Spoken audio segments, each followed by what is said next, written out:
Kính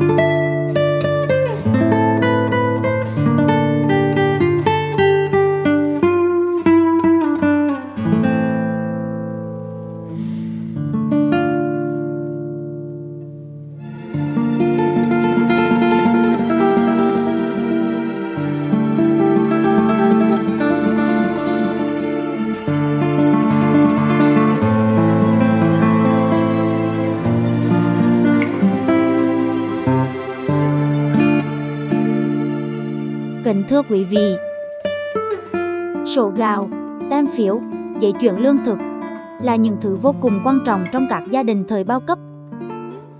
Khi đó, thậm chí người có tiền chưa chắc đã mua được. Trong số hàng nghìn mẫu tem phiếu lưu hành thời ấy, có những mẫu phiếu độc nhất vô nhị mà hôm nay Huế TV sẽ cùng quý vị chiêm ngưỡng nhé. Đối với thế hệ trẻ chúng ta, thật khó để có thể hình dung trọn vẹn về giai đoạn lịch sử này.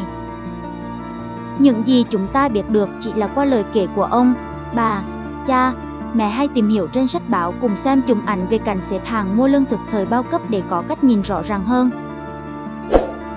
Quý vị hãy nhấn nút đăng ký theo dõi kênh để ủng hộ đội ngũ sản xuất video của Huế TV nhé.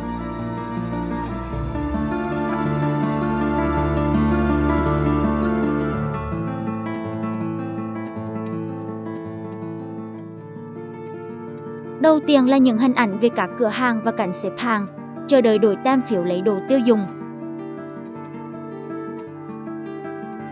Hình ảnh tại một cửa hàng hợp tác kinh doanh ngành guốc, dép nhựa tại quận Hoàn Kiếm.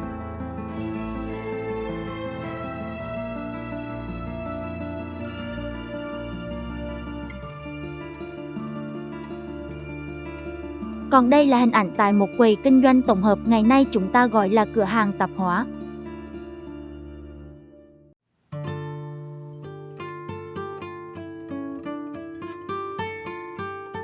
Bút bi ngày ấy là một trong những mặt hàng cực hiếm và có phần xa xỉ.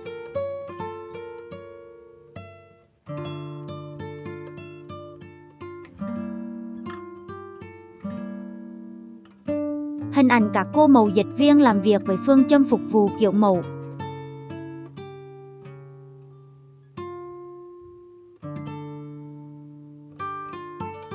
Mọi người xếp hàng dài chờ đến lượt mua hàng.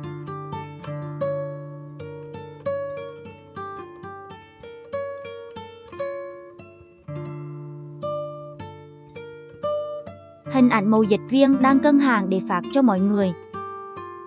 Một chiếc cân rất cổ điển giờ chúng ta không còn nhìn thấy.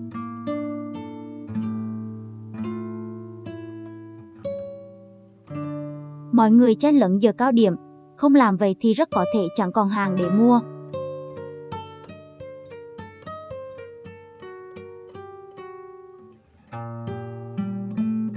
Còn đây là hình ảnh tại một quầy vải, mọi người đang chờ đo và cắt vải.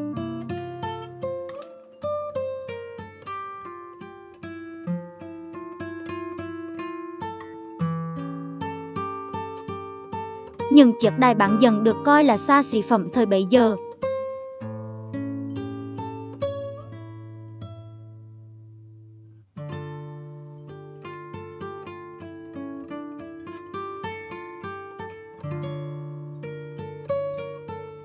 Tiếp theo chúng ta cùng xem những mẫu tem phiếu độc nhất vô nhị những năm 70, 80.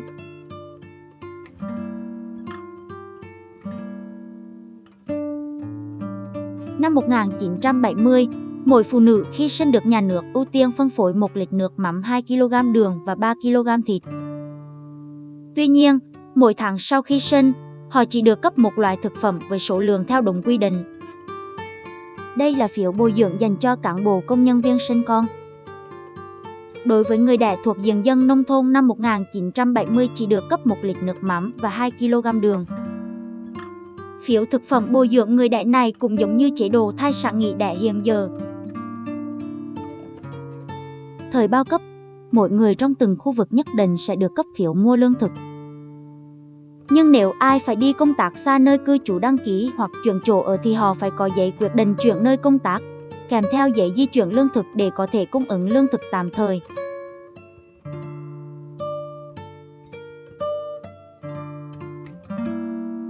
Đây là hai phiếu mua lương thực năm 1987 và 1988 dùng cho quân nhân phục viên, xuất ngũ.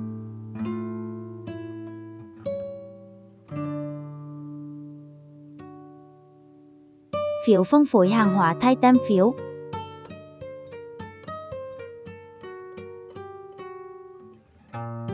Ở nước ta dưới thời bao cấp, sổ gạo hay tên gọi đầy đủ là sổ mua lương thực được cấp cho hộ gia đình ở thành phố có hộ khẩu thường trú hoặc ở nông thôn chỉ cho các thành viên làm trong khu vực nhà nước, các thành viên sản xuất nông nghiệp, dịch vụ không có tên trong sổ gạo.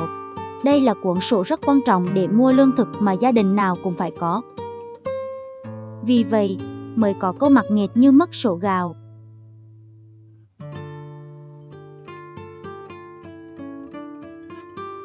Khi mới đến ở một nơi mới, chưa có sổ mua lương thực thì người dân tạm thời sử dụng tem chuyển lương thực. Trường hợp nếu người này đi công tác nơi khác thì mang con tem này đi, đến chỗ công tác hiện tại nộp vào đó để họ tăng thêm khẩu phần ăn cho mình. Tem lương thực được đưa ra sử dụng khi đất nước thống nhất.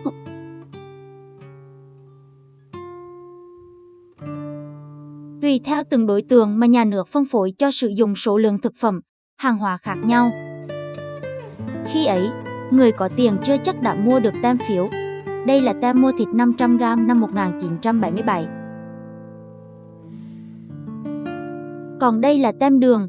Mục đích sử dụng tem phiếu của nhà nước là để quản lý kiểm soát nền kinh tế lúc đó còn eo hẹp về mọi mặt.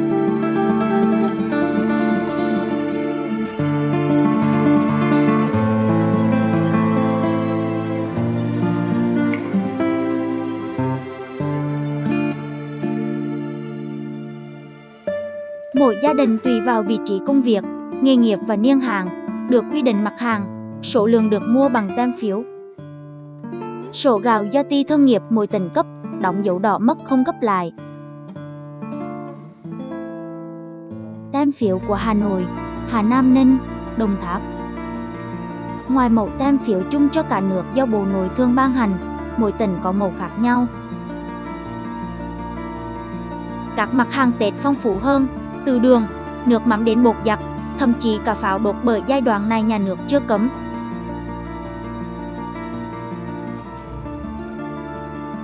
Phiếu dầu lửa năm 1989 là những mẫu phiếu cuối cùng được sử dụng.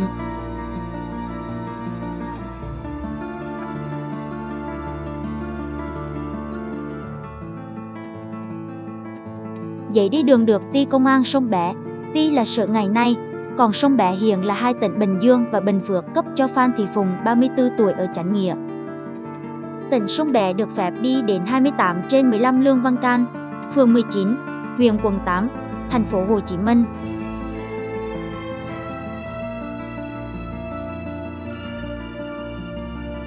Sổ mua bánh mì hay phiếu mua lương thực được ví như vàng và phải cất giữ hết sức cẩn thận.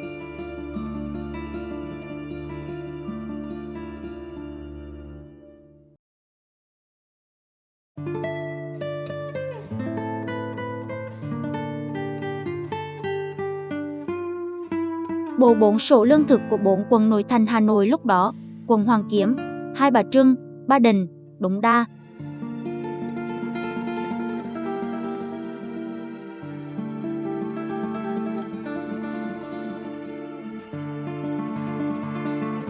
Sổ đăng ký máy thu thanh, giống như đăng ký xe máy bây giờ.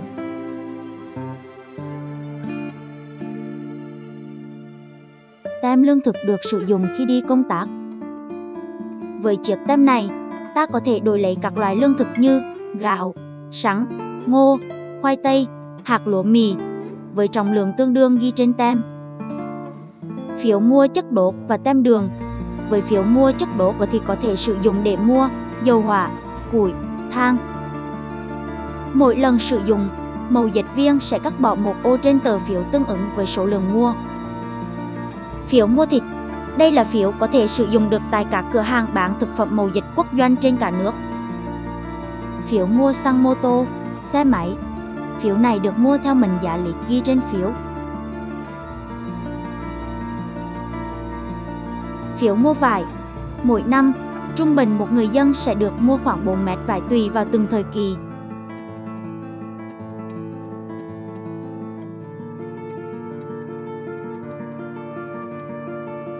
cuối cùng là hình ảnh bìa mua phụ tùng xe đạp.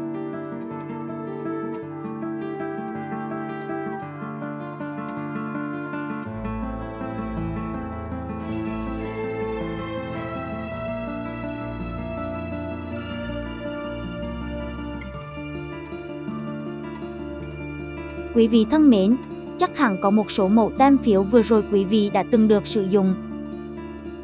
Chúng ta vừa xem xong video những mẫu tem phiếu độc đáo thời kỳ bao cấp thời mà cái đói, cái rét luôn gặm nhấm tâm can và dạ dày. Nhưng kỳ lạ ở chỗ khi nhắc về thời tem phiếu bao cấp, người ta lại nhìn nó bằng con mắt đầy nhớ thương. Video đến đây là kết thúc. Cảm ơn quý vị đã đón xem. Hãy nhấn nút theo dõi kênh để ủng hộ ekip sản xuất của Huế TV nhé.